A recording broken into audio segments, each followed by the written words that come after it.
If we look at the human brain as a computer, we then have to ask, what is the software we use with that computer? Well, in general, the software, at least of Western civilization, was originally designed 2,400 years ago by the Greek Gang of Three, the GG3, who were, of course, Socrates, Plato, Aristotle.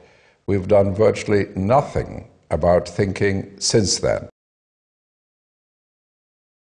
Creative thinking is a skill. It's not just a matter of individual talent. It's not just a matter of sitting by the river and playing Baroque music and hoping you get inspired. That's very weak stuff. 2,000 years ago, China was way ahead of the West in science and technology. They had rockets and gunpowder and such things. What happened? What happened, the scholars in China started to believe that you could move from certainty to certainty, and as a result, they never developed the possibility system, never developed hypothesis, speculation, imagination. Progress came to a dead end. One of the very important things about creativity is that the new idea, the creative idea, must have value.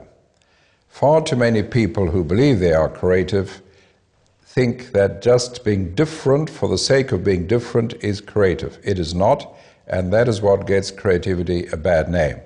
So if you look at a door and you say doors are normally rectangular, let's make a triangular door. Now, unless you can show value for that, that is not creativity. That is just being different for the sake of being different. Now, one of the reasons people are reluctant to be creative in general is that if you try out an idea and it doesn't work, that is regarded as a mistake. Now, a big deficiency in language, certainly in the English language, is we don't have a word which says fully justified venture, which for reasons beyond your control did not succeed. So anything which did not succeed is called a mistake, and people don't like mistakes because that stands in the way of their promotion and their career. Provocation is one of the methods of lateral thinking, one of the tools of lateral thinking. It is completely contrary to the opposite of our normal logical thinking. In our normal logical thinking, you can only say things which make sense, which fit our experience and fit in with what we've said before. With a provocation, there may not be a reason for saying something until after you have said it. But because it puts us down in a different position in the patterning system, it allows us to open up new ideas. Thinking outside the box means thinking for unusual ideas, being creative. The notion is that we are all within a certain box which is formed by the constraints, by our expectations, by the concepts we use, by the perceptions we use, and we play around in that box.